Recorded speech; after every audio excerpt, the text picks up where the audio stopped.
Hello, hello, everyone.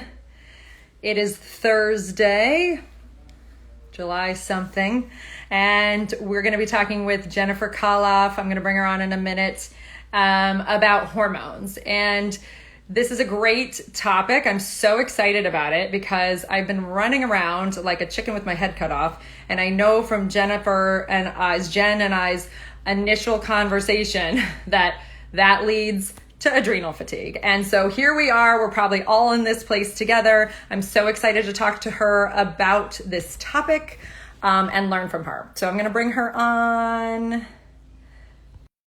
She is the owner of Thrive Hive Wellness, and she's coming on. Hello. Hey. Hi, Jen. How are you? Great, thanks. How are you? I'm good. You look beautiful. You look like you have it together and you're in hormone. Oh, this is the first time I've had makeup on and probably since March. I put on earrings to maybe distract from everything else that's going on, but it doesn't always work. I love that. The first time you've had makeup on since March. Well, good job. Doesn't it feel great? I love that you're here. I was just writing my Facebook post last night about our talk, and it brought me back to a conversation we had about a week ago, or 2 weeks ago, about the woman who drinks coffee in the morning and sort of is, not really eating protein, and then she's super tired at the end of the day, but she tries to go to bed and she's wired. And that was me last night. And I realized that, I don't think about my hormones on a daily basis. I think about them when it comes to PMS or things like, I'm acting funny and my husband's like, you're hormonal. That's when I think about them and we think about them. But I'm so excited to hear from you because you work with women on hormones. So Jen is a nutritionist. She's going to tell us what she does. She's going to do it better than I do. And she works with women on hormone balance and really paying attention to that. And so I think this is for all of us right now because we are in a place of, I'm sure, high cortisol levels and fight or flight, running, and our adrenals are getting fatigued. Now, I'm not an expert on that. You are, so I'm going to let you talk. So Jen, let us know, what is your business? What do you do? So I work in functional nutrition as a holistic health coach, and I look at nutrition as medicine, right? How can we support our bodily functions? Because ideally, the body, like everybody is born in a situation where your body should be functioning a certain way. But modern life, and especially modern parenting, has just caused everything to go awry, right? We're constantly on, we're constantly stressed, we're constantly running, and we're on the internet really late with blue light in our eyes, and we're doing all these things, and our body is still in the, primal ages where it doesn't recognize that your awful boss isn't a saber-toothed tiger, right? So, or that your toddler is a saber-toothed tiger, although I'd argue that mine might actually be saber-toothed tigers. But so what happens is when that triggers, it triggers our sympathetic nervous system, and our body automatically goes into a shoot the cortisol out, get all the blood flow running to your limbs, like you're gonna have to run fast, girl, run, and what that does, that gives us that sense of adrenaline, that edginess, right? But it takes the blood flow away from anything non-essential. And so non-essential would be your reproductive system, your hair, your nails, so these are sometimes triggers, which what you don't think about is that your body at the younger years is sort of primed to be like, if everything's great, we're procreating, right? Right. But when your body says, oh, I'm running from a saber-tooth tiger, like now's not a good time to be having a baby, even if you're not in a stage where you're thinking about having a baby, your body functions in the way where like your hormones are going to be sort of in this homeostasis where that's a possibility, right? And so a lot of us are just getting into that. We're not resting. We're not carving the time out for ourselves, whether we have families or not. Life's demands are really intense. And I feel like there's a little bit of a change, maybe also now because of the pandemic and people being home, but this acknowledgement that self-care is not a spa day. It's like an essential practice of taking care of your physical and emotional, mental needs to keep your body functioning optimally so that you can do whatever it is that you want to do. So that's all. I find it so interesting. Like you give the example of the blue light being like the saber-toothed tiger. I think the first thing that hits me is the Facebook post, that all of a sudden my body, I read a post and then my body is in that fight or flight like crazy, and it's 11 o'clock at night. And it's so interesting that the blood flow, that it's literally about blood flow, and that the, like you said, non-essentials like your hair, your skin, or your nails, your reproductive system doesn't get that blood flow. That's fascinating. That those, yeah, well, and like, your digestive system. So you're having a lot of people with hormone and gut issues at the same time for that reason. wow. So the blue light situation is kind of a double whammy, because if you're looking at, something's triggering you, then that's the cortisol, adrenaline, like frustration. The blue light actually comes into your eyes and says it's 12 o'clock noon. And so you're in bed at 11 o'clock. And the reason why you're sitting there wide awake is because your body says, oh, it's 12 o'clock in the afternoon. We have a long day ahead of us. And so it shoots up your cortisol and adrenaline, which should be going down at that hour, and melatonin should be going up so that you calm down. So I recommend to clients, to friends, to my family, I think my mom's on here, she's probably like, don't take your phones to bed. Yes. And if you have your phone as an alarm clock, make sure you're turning it on, airplane mode or night mode, get that Wi-Fi off. But get blue light glasses. They're super cheap. You can find them on Amazon if you must. But ideally, you're getting in the business of having a practice where that last hour before you go to bed, somehow, even if it's, I understand, I have a parent, like by the time I get my kids to bed and clean up the disaster that is my life, I have 30 minutes, right? And sometimes like, I want to watch a show. Yes. Check out. Exactly. So I'll put the glasses on. But to the extent that you can, it cuts the blue light. So it cuts that, super brightness. If you think about the times, like when you talk to, I mostly work with moms. So when I talk to people who are like, I love to read, but I get like 2 pages before I pass out. Yeah. There's a reason for that, right? Yes. It winds you down. And so that's what you're aiming for in order to get into that sleep rhythm that helps your body stay on the, circadian rhythm and keeps your hormones in a place where they should be. Yep. Oh my gosh, that's so amazing. I have so many questions. So I just want to ask, so you've talked about the blue light watching at night. And what's funny is I thought phone, which I bring to bed. So I'm like, oh, I can do that. I'm not going to bring my phone to bed, but TV, no way. I do have my half hour and I need to check out and I need to watch something. Like, I'm sorry. I have been working so hard all day to read something. I will do it. And I love a paperback book and an old fashioned book light. Like, I don't like reading on my iPad because it's not the same. So that is very helpful. And yes, you fall asleep within like 2 pages. So that's great. So I love that practice that I need to re-add in. But the TV watching, so you mentioned blue light glasses, which is great. What are the other patterns you see in women, like the general patterns you see that are hurting us hormonally, that we're used to, that we're we don't even know are hurting us hormonally? There's so many things, right? Because everything's so interconnected. Okay.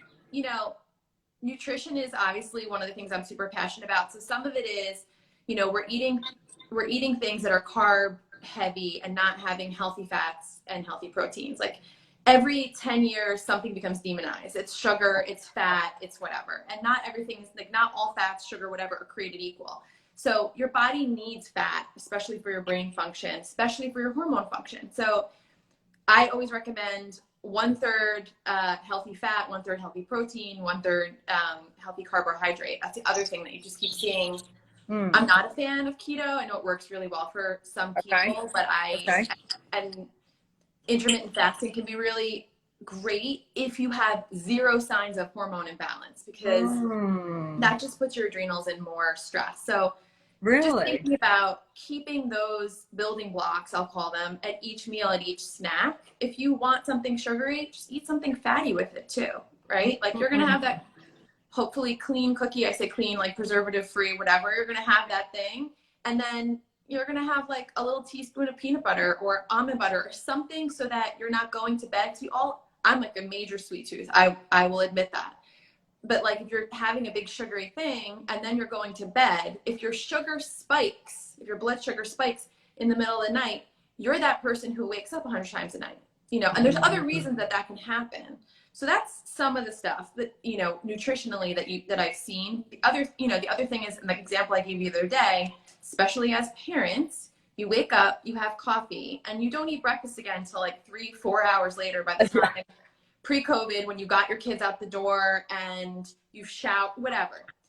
That's a problem. You notice you start to get like really shaky and edgy, and that's your adrenals kicking in because there's not enough sugar, glucose in your body to remain your hormones to keep them stable. So the adrenals will shoot out something, right? And your adrenaline pumps up. You can avoid that. Like, you have your coffee and have a handful of almonds immediately after. Really? Something to just sort of keep that balance, because caffeine is essentially triggers the body to go into an acute stage of stress, which is why all of a sudden we become so alert. That alert is the prep to run alert. Wow. Because primally we didn't have coffee, It's just our bodies are still, they don't recognize the difference that like we're opting to not eat, or we're opting, or, our day is just busy. Like, didn't get the memo. Right. Well, so I was thinking about that this morning because, again, I was up, I think last night doing the post, and I was like, I'm wired, or maybe it was the night before. And I'm like, I don't want to eat. Like, I don't feel like eating. And I definitely do not want to eat like an egg or almonds in the morning. Yeah. So what is that? Not having a full meal. It really depends, right? Because some people are eating dinner later. Like in my house, we're eating dinner really early because it takes forever to get the kids to eat and get them to bed, right? So if we're eating at 6 o'clock and I'm not going to bed till 10 or 11, right? That's a really long time to expect my body to keep that sort of homeostasis until the next day at 8 a.m., right? And so it's just, you'll feel it. Like, sometimes I don't feel necessarily hungry. Like, I'll just grab like a nibble of something, or I'll make a point to not have something sugary. And then do that. But again, when you get to a better rhythm, you have a good feeling of your body, like, ooh, like I'm feeling a little bit shaky or a little lightheaded, and then I'll grab something even if I don't feel hungry, just like a tiny bit, like a handful. It doesn't or even less, right? Something basic to keep your blood sugar stable. And these are things we're not aware of. I mean, if you talk to any woman, especially someone who's pregnant and who said like that moment where you're like, if I don't eat in 35 seconds, someone's dying, right? That rage, that's basically what we're feeling generally, but it's like so amplified. So it's just kind of being aware that like, or sometimes we're not drinking enough water. And so we think we're hungry, but really we're actually dehydrated. Right. These are like silly things that if you're just mindful of, can actually make a big difference. So I want to know from you, how do we know if our hormones are out of balance? Like, one of the things I've been thinking about is I have had cortisol, like I've done the spit test where you do the cortisol test to know your levels. Now, not a lot of doctors do that. I've asked for a full thyroid panel to be looked at, not just what they normally do. So I've kind of dug deeper because of my father, who's very interested in this topic. But like, how do we know? What are the signs that we might have a hormone imbalance? And then what should we do to kind of find out if we actually do? So those are questions.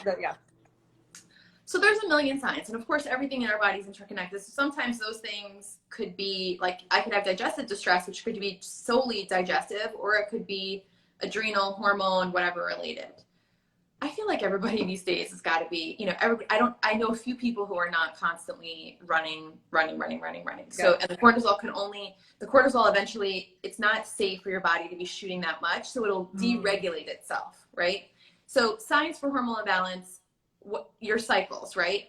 I had a 42 week cycle my whole adult life, and I didn't know there was anything wrong with that. No one ever said anything to me that was anything. Like, I knew that, they say 28 days, but no one ever thought that was a problem. Wow. And I had, come college, I used to have like super baby's butt smooth skin. And then one day it was just like with cystic acne. Whoa. Cystic acne is hormonal, right? You'll see certain things. Like PMS is actually not normal, right? Like, we should feel like a little bit, but you should not be super crazy, irritable. You should not have all this pain. And like, it's kind of relearning what we were just told was normal, right? Yeah. I guess other signs of hormonal imbalance or thyroid is just feeling like bone tired. And I'm not talking like I didn't sleep well last night. Like that my eyeballs feel like they're sinking into my head kind of thing. Okay. Shakiness, spotting, any of that stuff. And so the allopathic doctors, just, it's not in their scope, and it's changing, right? And there's more functional doctors, although they tend to be super expensive and hard to access. Yes. But you can do a test. The test I recommend is called the Dutch test. Okay. And the Dutch test, I see Robin said hair loss. Yes. Hair loss, which is usually also connected to the thyroid, because these are all interconnected, right? And it's so hard. It's like, what came first, the chicken or the egg? Right. So there's something called HPA axis dysfunction, right? And it's sometimes it's the thyroid that triggers it, sometimes it's the adrenals that trigger it. And, you know, it's just like, you have to sort of heal one thing at a time. But the Dutch test is a urine test. So you're seeing what you're metabolizing. And the reason why that's important is a lot of women have estrogen dominance. And that means that, like, estrogen, like just think about it like a bathtub. The water fills up, you know, and then the drain needs to go out. And our liver, you know, detox pathways are often not optimally functioning. And, you know, we're drinking, we're stressed, maybe our digestive system's not optimal. And so it's getting clogged, and it's just sort of staying there. And if it does, that ends up has to go somewhere else in your body. Okay. So the idea with the test is you're actually being able to see, because your hormones fluctuate and drastically throughout the day. Right. 3 times a day, 4 if you're a night waker, right? You're getting that test, and you're also seeing what is being expelled from your body.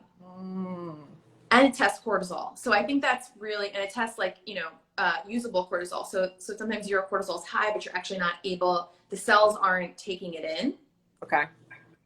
It's super, there's so many components to it, but that is something that I would definitely suggest. And for thyroid testing, the full panel, if you ask your doctor for a full panel, they may not give you what is considered in functional medicine a full panel. Like, you want the reverse T3, you know, you want to look up, Dr. Amy Myers has a list of things. Wellness Mama, the thyroid pharmacist have great resources of, you know, check for antibodies. These are the things you want to know, because these are the things that are missed. And so many women are going to the doctor saying, I feel off, and are told your blood work is fine. Yep. And I'm so sick of that. Yes. And, you know, obviously if you're not feeling well, you're not well. Yes. Oh my gosh. It's so interesting. And I think that's kind of a main point here on this. If anybody's listening to this and they feel off, that number one step is to not just accept what a regular doctor might tell you about you're fine, right? Like, if something's off, that maybe we do a deeper dive. It can be through talking to you. You can guide people to, you know, you are a resource now. Everybody has your Instagram. They know it's called Thrive Hive Wellness. You guys should check Jen out through her Instagram page is the easiest, because you're here.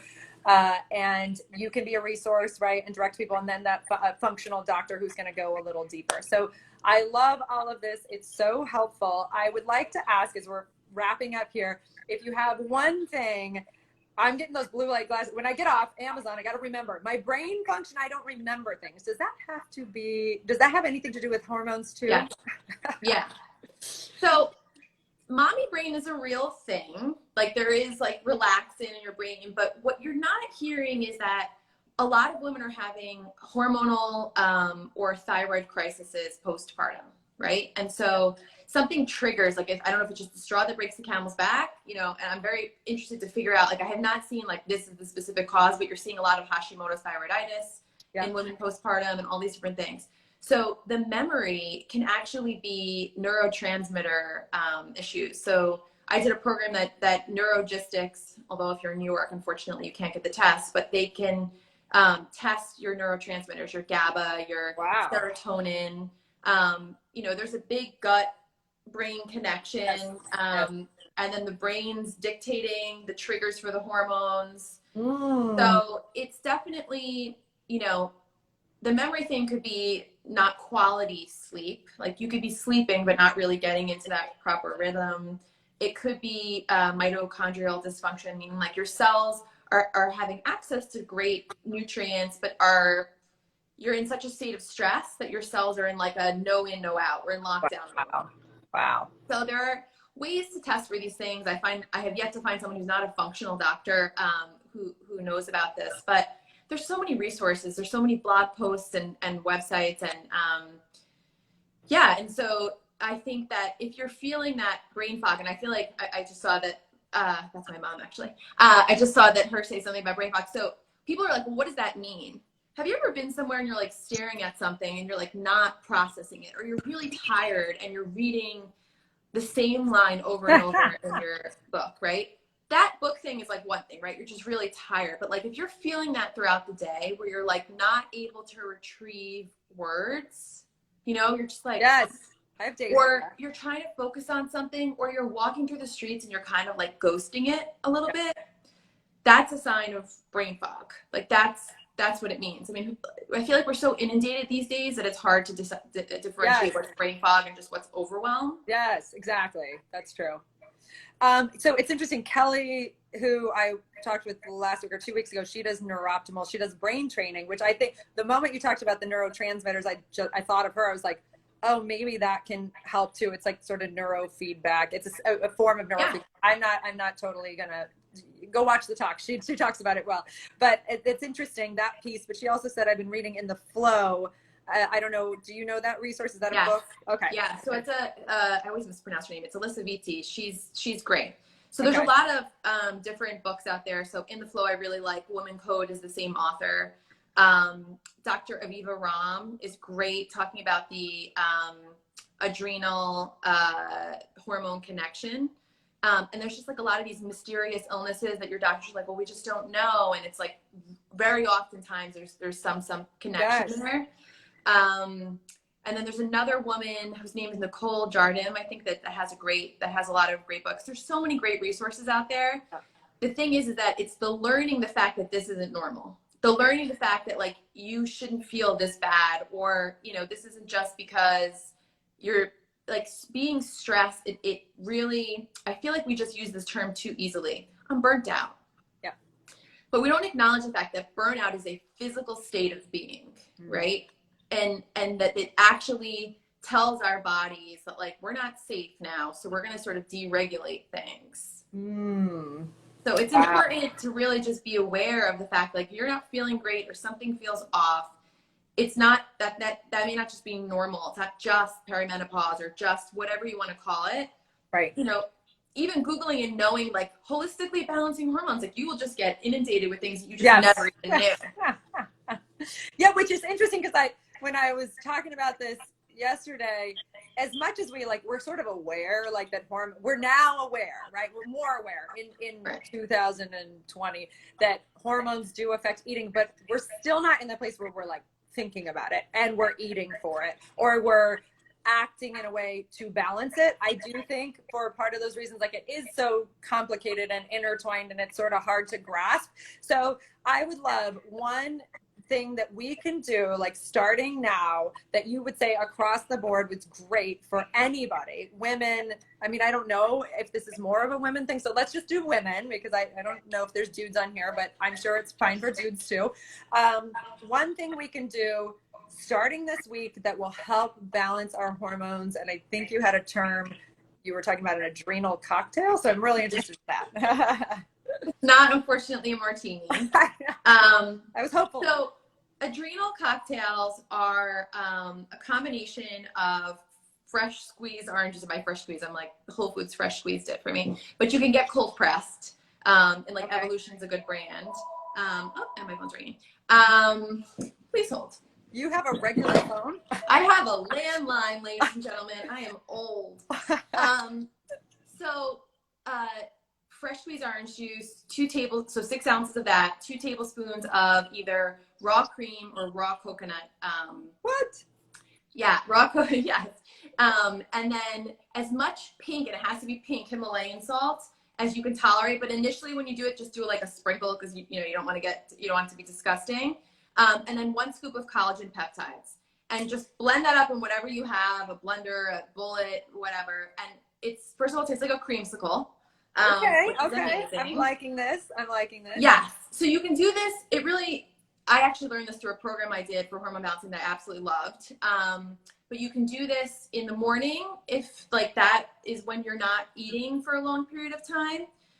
Or you can do this. I actually really like to do this around 3 o'clock when I start to feel a little bit tired and you start like craving sugar because your body is looking for quick energy. Yeah. Unfortunately, it quickly goes in and then it quickly goes out. So you're starving or looking for something else. Okay. But, you know, blend that up and work up the salt if you can. So the orange juice is great because it gives glucose, you know, from your liver. The collagen peptides has amino acids, which are essential building blocks for your body. The salt has minerals, and the coconut cream or raw cream is there just to keep, is just for the fat. It's there to, you know, not let your blood sugar spike because of the orange juice, the sugar in the orange juice. So let me ask you 2 quick questions. Well, Kelly wants to know if you can do this pregnant. Can you do that pregnant? Yeah, I can't see. I mean, of course, I'm not a doctor, so I always ask your doctor, but there's nothing in there that you couldn't consume pregnant. The only thing I would say is if you know you have a histamine issue, then I would not do it because of the collagen peptides can trigger people with high histamines.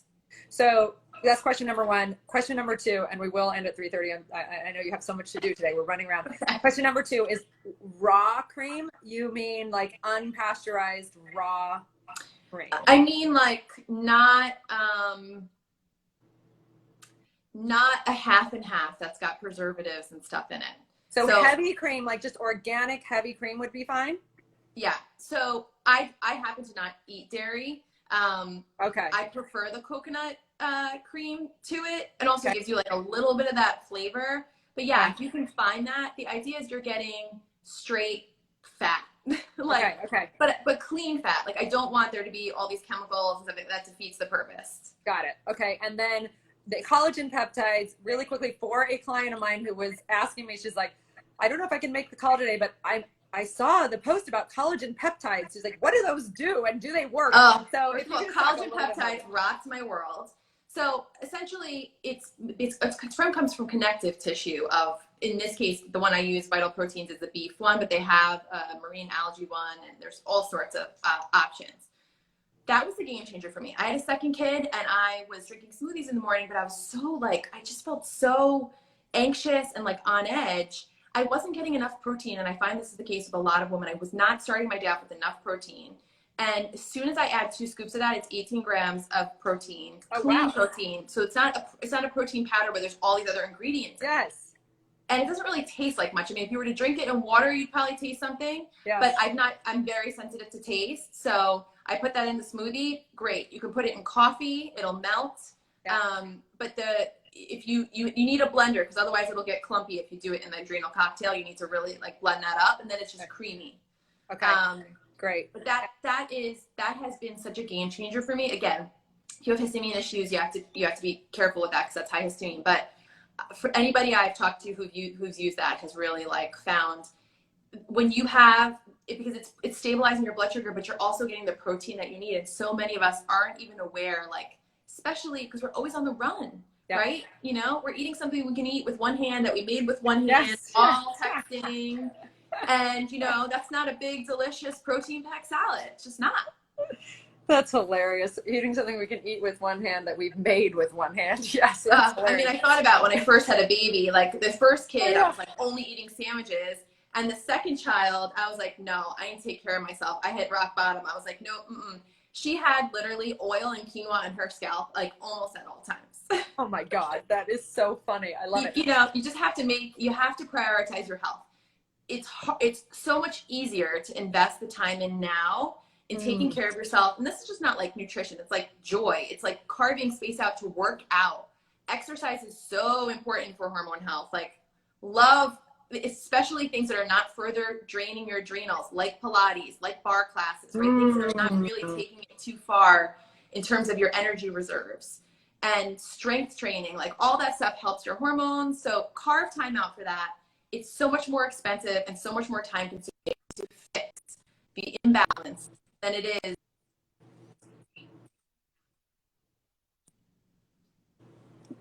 I seem to have lost you. Now you lost me, but you basically said it's much more time consuming to be out of balance than it is to do the things to be in balance. And I think that's key. And that's something we need to remind ourselves. And I love that. And this has been so great. I could talk to you forever. And it's so nice to talk with you, Jen. And thank you for all of your amazing knowledge. And I just feel like you have so much and you gave us so much. So people can follow you on Instagram. They can go to thrivehivewellness.com. We're going to post, what I'd like to do is get that recipe and I'd like to post it on my Instagram. Yes. Caitlin's asking for it. So I would love to post that. If that's okay with you, obviously we Of credit course. you. Yeah. And that'll be great. Thank you so much. Have an awesome rest of your day. I'm going to go like breathe and try not to Don't run. forget to breathe. Yes. And Tell go your body you're safe. And Krista, oh yes, Krista actually knows a lot about hormones too. And she has dealt with them with essential oils, which is another piece I'm sure you love essential oils. Yeah. So, yes. Great. So well, thanks so much for having me on. Thanks for everybody for being here. If anybody has any additional questions, feel free to DM either one of us. Yay. Bye. Thank you. Bye. Thanks.